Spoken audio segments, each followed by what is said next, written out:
are defines how you build. So my memories of this program were actually as a student, where this course was actually offered in the Terman Auditorium. For those of you who have any recollection of where that was, it's now turned into a pond on the other side of campus.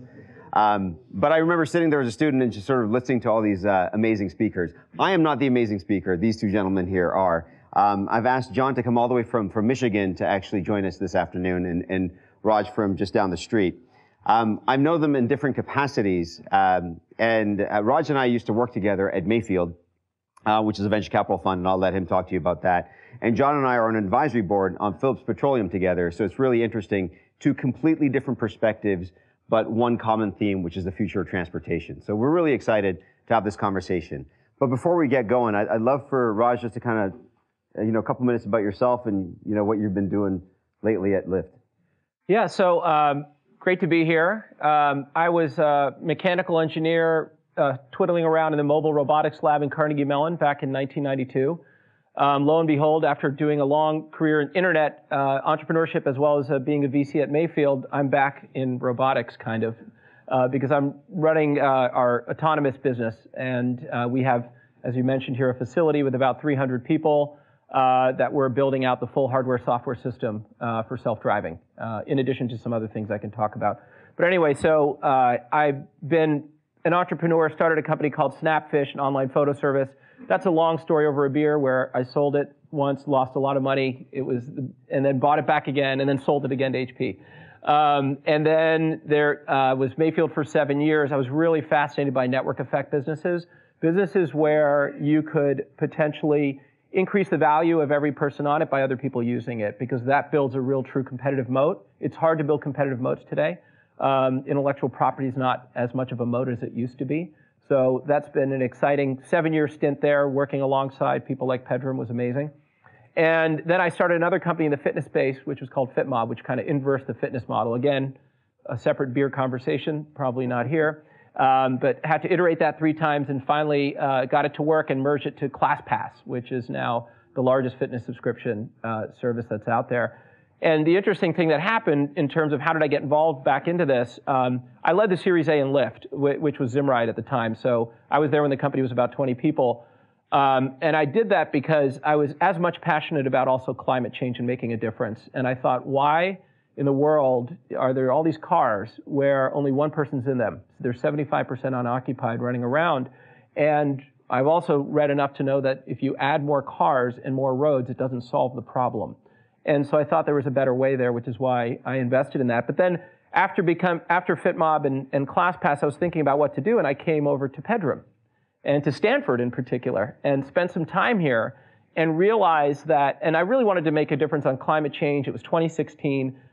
It wasn't about telling people about climate change, although it still feels to some people in the White House we have to say that. But it was more about making action. And what Pedram opened my eyes up in the work here by Ray and others that are here is that urbanization is this massive trend that's going on, which is that there are 2.5 billion people over the next 15 years moving into cities. There's $5 trillion being spent on urbanization. If we could take a percentage of that and direct it towards technologies that are carbon efficient, more so, and using technology to do that, you can make a huge difference. You don't have to wait for policy changes. You don't have to wait for consumption changes. If you can just go to the core root of the growth and where the money's being spent, it's around urbanization. And that got me thinking about it, which then got me full circle back to where could I make the biggest impact in that. The team at Lyft said, come here and do that. And so that's the story of where I am. Terrific. And on the exact same theme, John, I know that your last position at Ford was actually focused on sustainability, but maybe you can sort of tell us about a little bit about your journey there and the types of things you're doing. Sure, absolutely, Pedram. So yes, my last position was in sustainability at Ford, but I'll leave that to last. So I was at Ford for 34 years, and I know a lot of you out there, when I graduated back in '84, University of Michigan, undergrad, mechanical engineering, I remember at the time, my father came to me and he was a Depression era kid, and he's like, it's great, right? You're working for this big company at Ford, you're gonna work there 40 years. And I said, whoa, Dad, there is no way I'm gonna be at the same company my entire career. As a matter of fact, the average coming out of school way back then, in 1984, was 5 to 7 companies. So I said, Dad, maybe it's not 7, Maybe it's not 5, but 4 companies for sure. So, great idea, but no, I'm probably going to be moving around. It was just kind of interesting. After 30 years, I got a call from my dad, and he's like, you're kind of at the same company, so just wondering, when are you going to start making a move? So I never thought that I was going to be there that long. But it was because I had such a variety. So, Pedram had mentioned at the introduction, some of the things that I've done, sustainability, but I actually started as an engineer, mechanical engineer. I know a lot of first and second year students here in engineering school. I didn't really know what I wanted to do. Got into automotive, kind of did the traditional design engineering, development engineering, worked in our assembly plant, so I was really an operations guy. But it was interesting, when I look at where I ended up in sustainability, I go back through my career, and actually one of my first real interesting projects that I worked on, it was in the late 1980s, and it was working in the alternative fuels organization, right? That was, developing, I'm gonna call it powertrains for any type of fuel except for petroleum. So I actually was focused on natural gas. So our team developed the first natural gas pickup and actually sedan. And so I started, loved that space, but kind of moved on into more traditional roles. It was mentioned chief engineer, which you have profit and loss responsibility for different vehicle lines. I was a chief engineer for Ranger, the Ranger pickup truck in the late 1990s. And the relevance, again, to sustainability was, I had this little side project called the EV Ranger. So this was, a Ranger in the mid-1990s, super high technology. The bed was filled with lead-acid batteries like you find under the hood. I'm like, whoa, this is high tech, right? But, it was really interesting, that particular project. Again, thought it was interesting, didn't know that that's what my focus was going to be moving forward. But then fast forward 10 years later, I actually was named to lead our sustainability efforts for Ford. And when we talk about the sustainability efforts, that's our environmental efforts. So it's all about, as we look at the vehicles that we produce, how do we ensure that the materials that we're using in the vehicle are responsible, right? That they're having, hopefully a zero impact on the environment. And then also lots of work on emissions, if it's CO2 emissions or other emissions, right? That was a big focus of how to develop those strategies. Clearly the plants we build those products in was a big focus. I would say though that the hidden gem of sustainability, and it's something that I'm going to be touching on, I'm thinking throughout this talk, was the social aspect, right? From a social sustainability, and it was something that I wasn't that familiar with. I was an engineer, a technical guy, but I had this team of social sustainability experts, and they actually, when I was there, developed a policy letter, which is kind of like an amendment in the United States. Very hard to have them at Ford, so you have kind of like this constitution, and these amendments are kind of the policies that are inviolable. And this policy letter addressed human rights, working conditions, fair wages, anti-bribery, and we added sex trafficking, human trafficking to that. And it was so awesome because we put this together first in the industry, and not only did we use that to make sure we're behaving correctly at Ford, but we're actually able to drive that into the supply base. So really making a difference in the world, that was a piece that, I'll tell you what, when I was a first and second year student at Michigan, that wasn't even on my radar screen. But, my background helped me in the overall sustainability space, loved that. I eventually picked up all of the negotiation responsibility for environmental standards, for fuel economy, emissions. So very interesting, working with governments throughout the world, from China to the US to Saudi Arabia. And let me tell you, the governments are a little bit different in those countries, right? So very fascinating on driving our sustainability, through those regulations. And then currently, I'm retired from Ford, but I'll just say quickly, so I'm an executive in residence at the University of Michigan of something that they call the URB Institute. And the URB Institute is a program at Michigan that combines a 2-year MBA program at Ross Business School with a master's in environment and sustainability. So you get 2 degrees, and there's just a big focus on taking sustainability and making it part of your business mindset moving forward. Yeah, such a great story. And one of the reasons, so typically ETL is typically one person sort of opining on their background and their views of the world. But one of the reasons we decided to have these 2 gentlemen on here is because they actually represent 2 completely different perspectives on the world of transportation. You have a company, well, Lyft by itself is about 6.5 years old. I know Zimride was longer, but it's about 6.5-year-old company, born digital, versus a 115-year-old company, right, born mechanical. Yet you're kind of converging onto the same spaces, right? You're starting to to really think about sort of ways with which you're competing, collaborating, cooperating. But I wanted to sort of get your different perspectives of what does that mean to be sort of digital in the world of transportation? Sort of from your perspective, I know, obviously from network effect businesses, but also from some of the work and some of the statistics that you have, John, of sort of connected cars as well. So what does it mean to be digital in the world of transportation? How does that push us forward? Yeah, taking a step back, transportation is one of the most important, vital areas. It's linked to so many things around even education, poverty, making sure people can get to jobs, making sure people can get to their medical assistance. I was shocked at what second-order effects that occur because of transportation system.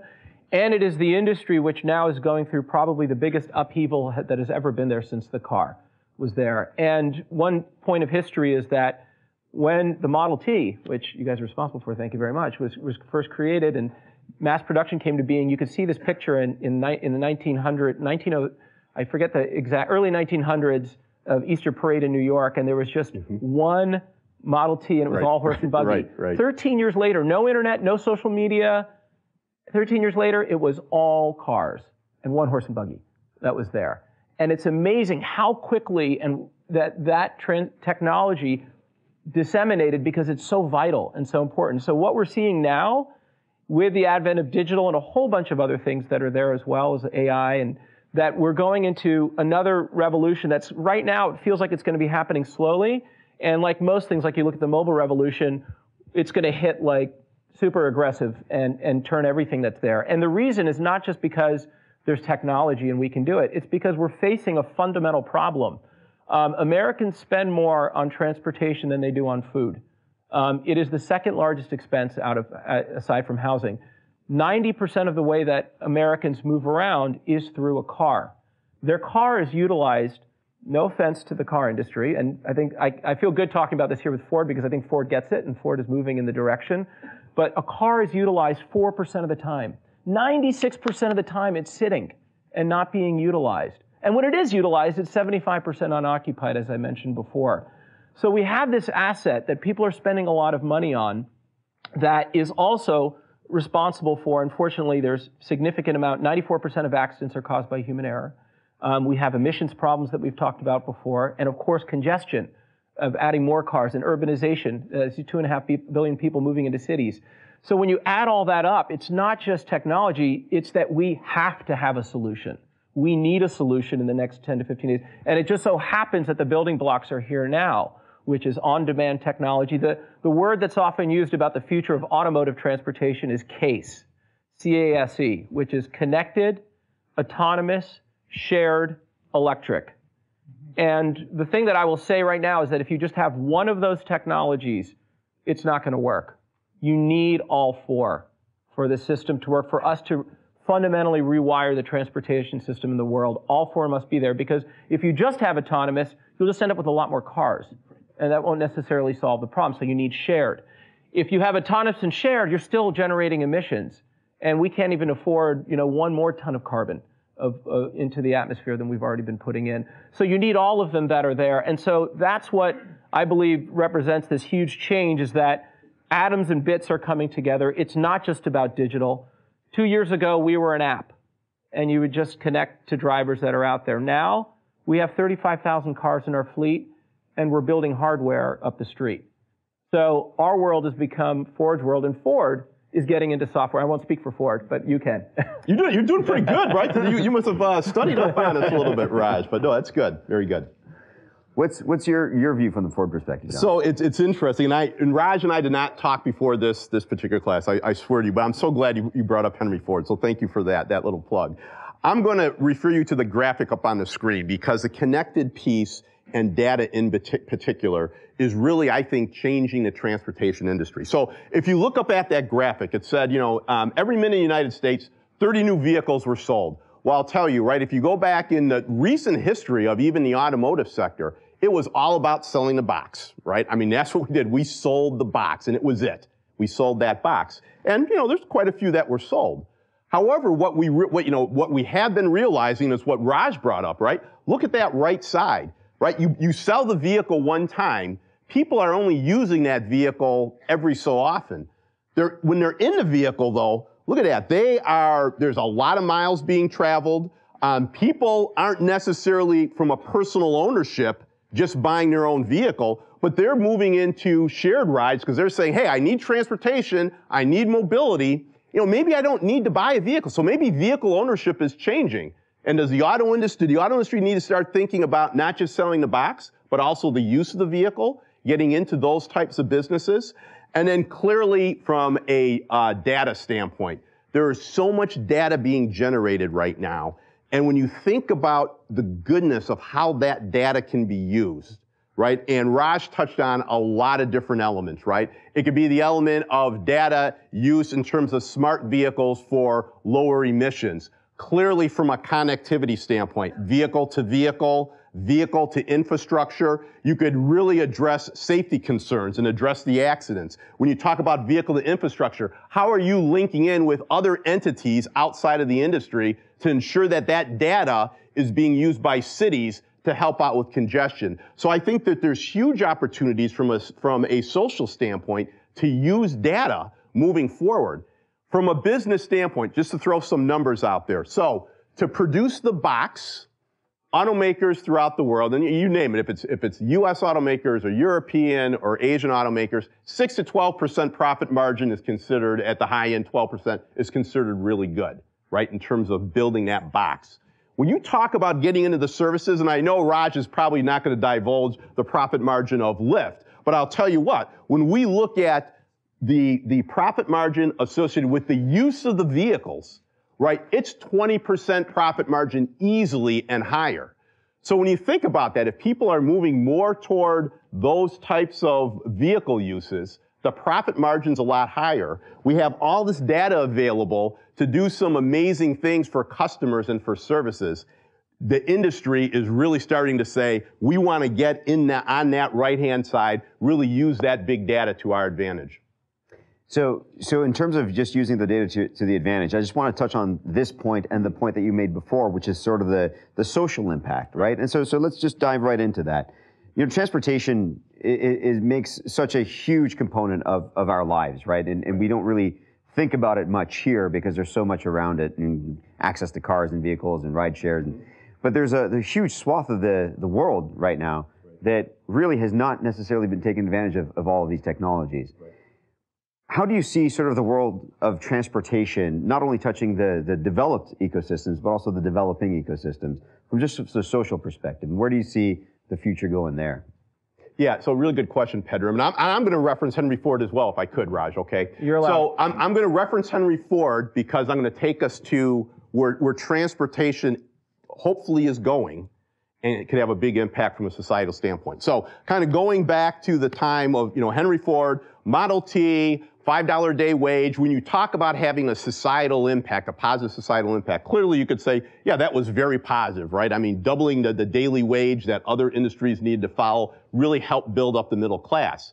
But I think, it wasn't just building up the middle class, it now made it affordable for more of the masses in the United States to have this mobility, this transportation. And around the turn of the century, the average American didn't travel any more than 25 miles from their place of birth to when they died. Never went more than 25. And what was the reason for that, right? Infrastructure wasn't there, roads weren't there, transportation was unreliable, hopefully you had a good horse, right? So that was a big problem. When the Model T came along, the first person in the outlying areas that had the Model T was who? Does anybody want to guess? What was the first occupation that had the Model T? Anybody want to guess? I think I heard it back there. I don't know. We'll give credit to one of the first-year students. Doctors, right? So doctors had the Model T because they are able to get out to the villagers, right, to actually provide medical service. That was a big breakthrough. Then people started to be able to afford these vehicles on their own. They could get into the cities, right, for medical, for education, for jobs, for all kinds of things. So that was fantastic, right? Mobility was an enabler for really building up the standard of living. Now let's fast forward to today. Let's look at a lot of the developing countries, right? Like sub-Saharan Africa, for instance. Here's the bottom line, right? Time will never happen to the point where, the masses in sub-Saharan Africa are probably going to be able to afford personal use vehicles. However, there's still a need for those individuals, particularly those living outside of the city, to have access to medical, to education, to all of those types of services. And what I'm really hoping transportation is going to start doing is to say, how do we use the brain power? How do we use innovation such that we could take mobility and bring those services out to the villages? How do we change the business model so that villages could own a particular vehicle and get into the city? That's what I think from a societal standpoint, mobility could have a huge impact, in these developing countries. And Raj, I know that, you got into, back into Lyft because you're looking broadly at sustainability. And you and I spent a long time actually looking at cities and infrastructure and urbanization. And we both agreed that sort of Lyft's role within that overall ecosystem was pretty profound, not just from a sustainability perspective, but just from a social impact perspective. So can you kind of talk about that journey and sort of the things that you've actually seen firsthand now that you've been there for a couple of years? Yeah, I would say, first of all, that what's interesting is that the roots of Lyft go back to the founder and CEO Logan visited, of all places, Zimbabwe. And that's why it was initially called Zimride, by the way. And he noticed that entrepreneurs would purchase these 19-person, 18-person buses and go figure out what are the most profitable routes and run a shuttle service around. And they made a much more efficient use of vehicles than what we were doing in the United States. That was the initial calling there. Now, fast forward to that concept is what was born, and now Lyft is readdressing that concept. So one thing to mention is that we also believe that the consumer's not really thinking about ride sharing necessarily. They're thinking about getting from point A to point B. And already, if you open up Lyft, it's evolving to the point where it's about getting all the options out there, even though some of them we don't even touch a dime of money on. So for example, we've integrated transit options. We integrate walking wherever you can to actually, because it's much more efficient in terms of a pickup.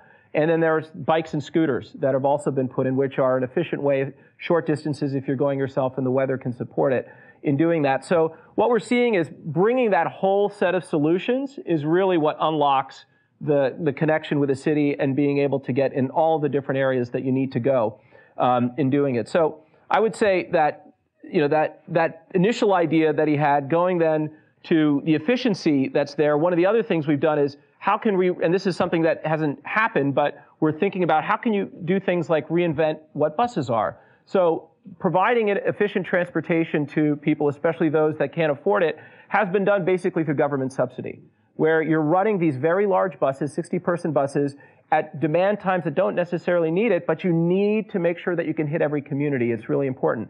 That will always be a need there. The question is, can you make that a lot more efficient? So one of the things that the industry has introduced, including Lyft, is this concept of shared rides, but also with walking. And really what it is an on-demand bus. So people are saying, I need to be picked up in 5 different locations.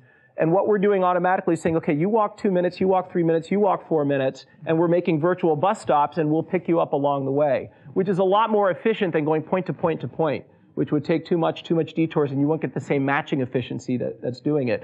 So with that now, you can start putting larger format vehicles on, and you start getting to what is a more efficient transit service and a more efficient bus service. And these are things that we're exploring. We're working with 35 different transit agencies right now, trying to help them figure out how to solve those problems. Yeah, that's amazing. So speaking of those types of problems, let me get a little bit provocative here. And let's for a second assume that you had a magic wand, right? And you had the ability to solve one problem, be it technological or market-oriented, that would sort of unlock a vast array of opportunities in the transportation sector. What would that be? What problem do you think is worthy of being solved immediately that sort of unlocks a whole new future of transportation? Yeah, so if I had the magic wand, I would say that magic wand would be to actually come up with an incredibly affordable energy storage system for renewable energy. So it could be, a battery-like storage system, fuel cell storage, but incredibly affordable. Because right now the challenges, and everybody's working hard on, reducing the cost of lithium-ion batteries and other things. Right now, here's the problem, right? With electric vehicles, somebody said, the good news is, with electric vehicles, you could take a renewable, clean energy source, right? And the cost of it, and Pedram, we've talked about this, is really coming down. So you kind of have free energy, it's clean, that's the good news. The bad news is you got a $10,000 fuel tank. You go to the internal combustion engine, the good news is you got a $100 fuel tank, but the fuel is not clean and it's expensive for the customer, right? So that's the problem. So the solution is, how do you have the first element, but take away that $10,000 fuel tank? So if I had a magic wand, it would be energy storage at an incredibly low level. And if you could get energy storage at an incredibly low level, then you'll absolutely be able to touch on the societal issue of how do you make mobility and transportation affordable for the masses. Raj? So I'll give you a quick answer and then more that related to the AV world. The quick answer that you and I have also talked about, in my opinion, is putting a price on carbon. I think a lot of things will flow out of that. Like when we think about shared rides, that will drive potentially more because it would make it even more economically attractive. All the things that we're talking about with renewable energy. So that's the policy thing, which I'm not sure I'll be able to have an impact on in the next 50 years. But in terms of what's the other piece that goes a little bit deeper into the automotive industry that's there. So let's take a look at autonomous self-driving. It's a hot area. There, I think, are over 150 programs that are going after this. And each of the programs, my estimation, needs to spend about $800 million to $1 billion a year in sustained R&D. And no one really has an idea that can tell you it's going to be done on X date. It's something that is continually going.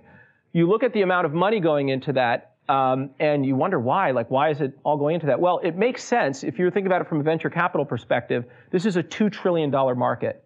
So to write a $1 billion a year check, let's say it takes 5 years, so $5 billion check towards a potential $2 trillion market, no problem. So there's going to be no issue on capital that's going to go after this, and this is why we have so many companies, and you're hearing, even the last couple of days, people raising $500 million, $900 million that are credible teams that are going after this. But I think what's going to, but the challenge is that with all that capital and with people not sure about what their core competency is, they're each building in silos. And so a lot of the work is being repeated across all of these different programs that are there. I think eventually it's going to make a lot of sense to really start sharing more so and to make that more efficient.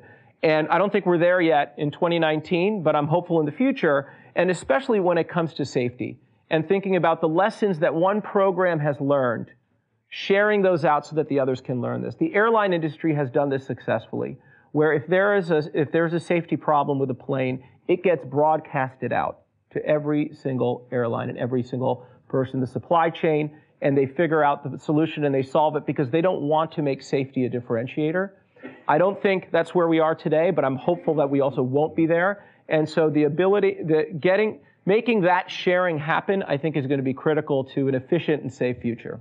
I think it's such an important issue here because I do agree with you. There's a lot of silos going after this opportunity because it's so large. But at the same time, kind of looking back, from your perspectives, right? You're coming from effectively the box, and you're coming from the network, right? If I were to be so crude, where do these things collide in the future, right? Is the value in the ownership of the network, or the intelligent box, or some kind of hybrid in between? So if we were to fast forward, not just Lyft and Ford, but just sort of these ecosystems in general, where do you see these things actually converging and sort of playing fair and friendly with each other, or do you actually see one side dominating the other, right? Is there a steady state where? I'll take a shot. So I think the point that's important here is that you need both. I think we are moving towards a transportation network future. We're already there, and it's happening quickly. But to do that, you need to have vehicles. And those vehicles are going to come in all sorts of different shapes and sizes. Scooters, bikes, anything with a potentially electric drivetrain that'll be there. You're going to need both that are going to be there. The opportunities for innovation are massive in both areas. So let's just take, for a second, vehicles. Again, I'm not the expert as much as Ford is, but when I think about and we talk to our customers in the future about, first, if you look at vehicles, they've been optimized around the driver. Now you can optimize the vehicle around the passengers. And so what we're going to think about is, when we're getting into our lifts, is what is my cabin experience? That's what's going to matter the most, not necessarily the styling on the exterior of the car. or necessarily the brand of the car that's going to make a difference. It's going to be, what is that cabin about? Same thing when you go on an airplane journey. You care about the seats, 180 degrees, do I get the little fluffy pillows? How's the food, etc. So, and you can think about all of the different activities that this opens up when you are a passenger and there is no driver, whether it's sleep lift, I need to get my work done lift, I need to entertain lift, social lift. All of those things can have different configurations. And now imagine every single one of those cabins has 5G connectivity and the experience that you can have inside those. So I think there's plenty of room for innovation on both sides, and innovation results in creating value. Couldn't agree with you more. No, a great example of, something that the auto industry is looking at is when we're looking at the box, absolutely correct. If you don't have that driver, the designers are going crazy. They're like, oh my gosh, right? We're talking about having incredibly comfortable interior spaces that their creativity is like going through the roof. I think the other piece associated with that, getting back to the social side, I think it really opens up the door for accessibility. When I talk about accessibility for those that have, physical challenges, for the elderly, I think there's huge opportunities there that brings tremendous value to society. I think the other area when you talk about a convergence in this space outside the technical area is the policy area, right? How could, I'm going to call it, these entities that are working in this space actually work together, like the example Raj gave with aviation, to actually come together to discuss what is the right policy that we need to implement, for instance, to have the right, I'm going to call it, deployment of autonomous vehicles. Because Raj mentioned it earlier. If you have a bunch of autonomous vehicles driving around, and I'll pick on Lauren over here, because Lauren's been so wonderful. Let's say Lauren, she's going to get an autonomous vehicle. She absolutely loves it. And you know something? That vehicle is going to drive her from, and I'm just getting to know the area. Maybe she lives in Daly City. Hopefully I don't know. I'm just throwing that out there because I saw it on that. She's going to get her autonomous vehicles, go from Daly City into Palo Alto, drop her off, go back to Daly City, wait for her to get done with work, and then come back into the... That's not a very efficient deployment of autonomous vehicles. So I think that there's a huge opportunity from a policy standpoint for entities to get together to say, what is the right policy, and I'm going to call it regulatory environment, to ensure that these new technologies are deployed as efficiently as possible, and absolutely always in a way that's accessible for particularly the underserved. So before we turn it over to the audience, there's a lot of young, budding entrepreneurs out here, and I was wondering if each of you can sort of give one either counterintuitive or sort of a lesson learned from the transportation ecosystem that you think would be sort of parted wisdom on this audience that you can sort of share with them. Is there something that most people are talking about which is either dead wrong or sort of counterintuitive, or just a bright spot that you've seen that you think there should be a lot more focus and attention on? From your perspective? So I'll give a personal, less about transportation, and then I'll talk more about kind of mission. On the personal side, I would say, especially coming from Stanford or Carnegie Mellon or University of Michigan, whatever these schools are, the one most important thing you have to remember is you don't need to be the smartest person in the room, even though you think you are.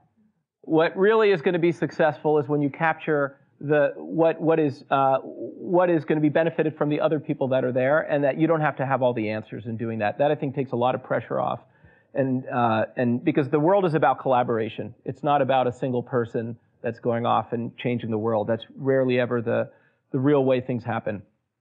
Second, in terms of mission, I would just say that we are at this amazing time. When I graduated, especially business school back in 1996, and the internet was just coming out. It was exciting. The internet was going to change everything, but we all went and started like digital businesses that were about entertainment, photos.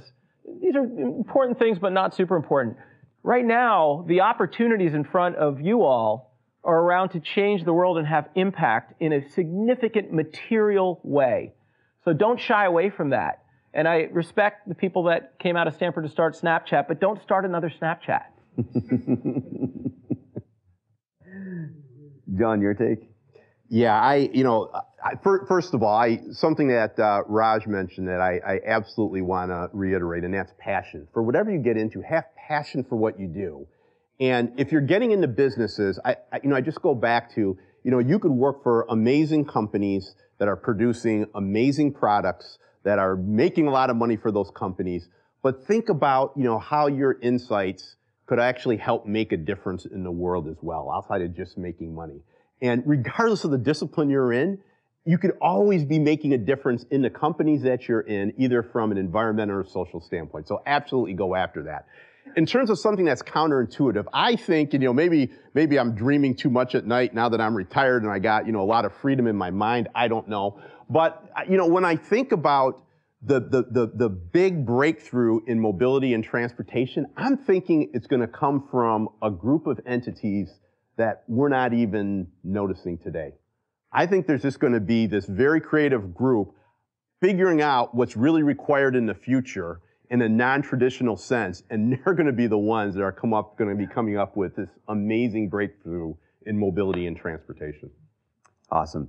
So love to open it up to the audience to see if you guys have any questions for these fine gentlemen on any topic you like. First question.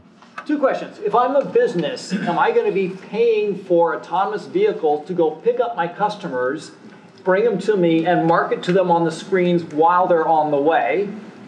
And second, are flying autonomous vehicles a pipe dream? I mean, Lilium Jet and other people are working on it, but... So the questions were flying autonomous vehicles and whether or not businesses would actually be willing to underwrite transportation and market to their customers as part of their offering. Yeah, so I would say on the business side, that'll certainly be the case. But when you do the math, look at, for example, as the advertising or marketing opportunity in a vehicle, the way it is today, it's not very large compared to what a consumer is paying for the transportation. And the amount that a restaurant, for example, would pay to acquire a customer. So I think the math is a little bit challenging now, but as costs go down, maybe there are other ways to get there. And there's some level of subsidization that I think we can see in doing that. I think, so I've looked a little bit around flying vehicles, flying taxis, et cetera. And I think from a science perspective, it is valid. And it is absolutely feasible. There are, I think, if you think self-driving and autonomous has challenges, probably, in my opinion, 3 to 5x the amount of challenges that are there. So I think the timeline is a bit further out to get that right and to get all the policy questions around airspace and noise, et cetera, right. Back there. So, as someone who was in Lower Manhattan during Hurricane Sandy, I would have appreciated probably a Lyft gondola or a Ford gondola more than a driverless car. What are your thoughts on how human mobility will change in the wake of things like the IPCC report and stuff like that? Are you guys looking beyond, or just keeping the wheels on the ground, even if they're floating? Yeah, it's a great question. It's a great question. I think that as we think about climate change and, the impacts on coastal cities, and again, mobility is going to be very key. And I think that there needs to be more thought and discussion now about what those mobility sources could be, right? And again, it gets back to affordability, right? I mean, we could have, submarines and all kinds of crazy things, but it has to be affordable. And oftentimes when you think about the cost reduction curve, you have to start things sooner than later. And I think, we're all seeing, right, the impacts on coastal areas happening a lot faster than what we expected. And I think there actually needs to be more focus now on what those affordable mobility solutions need to be. So one comment there is that what's amazing is, I'm sure some of you have been following the micro-mobility revolution, which is basically bikes and scooters, and how quickly certain cities have just been like, you go there one day and 2 weeks later, and it's like you can't get them off the street. They're everywhere. In doing that, it's obviously, some people think it's a nuisance, but in general, people are using it. They love it. It's unlocked an ease of use and convenience that they didn't have before. But one of the challenges that's presented with the current micro-mobility solutions, which are basically e-bikes and e-scooters, is extreme. And I'd categorize it as extreme weather. Because what we're going through right now, I was just in Lake Tahoe this weekend, and there was like 6 feet of snow in 2.5 days. They closed all the roads. I couldn't even get out. That was fun, but it was a problem for people trying to go somewhere. But the point is that how do we the current way that bikes and scooters look and are designed don't work in those type of extreme weather circumstances that are there, even some bad weather. So there's a lot of energy that's going in the industry to rethink how we can do micromobility that can work in an all-weather environment, as one example. So as far as I know, the air transportation industry has notoriously small margins. And I was wondering if you think there's a parallel between the ride-sharing industry, that is like land transportation industry, and the air transportation industry. And if there isn't, like what makes ride-sharing a good business? So the difference in margins between air travel and road travel from a sharing perspective. So I can't go into a lot of details or anything about Lyft, but what I can tell you is just a high-level perspective on what I think about that question, which is that there's no doubt about it. We're not going to hide behind this is a huge scale business. And in a scale business that's there, you need to rely on the fact that there's significant, what's going to matter is the volume of profits, not necessarily is it a big fat software margin. And the fact is that we are dealing with hardware, we are dealing with traffic congestion, there are fees that are being charged also from cities, et cetera. So I don't think the expectation is that we're going to be getting the ride-sharing industry or other industries that are similar are going to get software type of margins. It is a different business, but the scale of this is much, much larger than the air industry. I was wondering where trains come into the picture. I mean, in Europe, like, trains being used pretty efficiently, and it's very mobile. Like, yeah. So we have Ford, we have Lyft, but we have no trains. Yeah, that's right. We need a train manufacturer, right? It's a good question. Trains are incredibly efficient. I think from a cost standpoint and from a policy standpoint, there's just a lot of challenges to bring on, I'm going to call it, trains and, that form of transportation. I think as you look forward to the design of cities in the future and the adjustment of cities in the future, we talked about urbanization and how, all this population is moving into urban areas. I think that trains are going to have to be a big part to hopefully enable people, if the reason they want to get into the city is because that's the only way they have access into the city, so they have to live there. I think as we're designing future cities, I think trains have to be a big part of enabling people to get into the city, but avoiding the congestion of either having them living in the city themselves or actually bringing vehicles in. But it is a policy challenge. So I would say, we've looked at high-capacity rail systems like that are very efficient, and they're more efficient than cars. There's no doubt about it. That is part of the reason why we think part of the solution is to integrate in transit, and that's why we're working aggressively on that to do that. So it absolutely, and in fact, what we want to do is surface for the consumer, hey, you could save $15 if you actually take a train now, and it'll add 7 minutes to do it. So make the trade-off. What matters to you more in doing that? So I think they're going to be there, and it matters. What I think is exciting is that there's also innovation coming in the trains as well. The CapEx for putting a mile of train, as well as the OpEx on it, is just huge.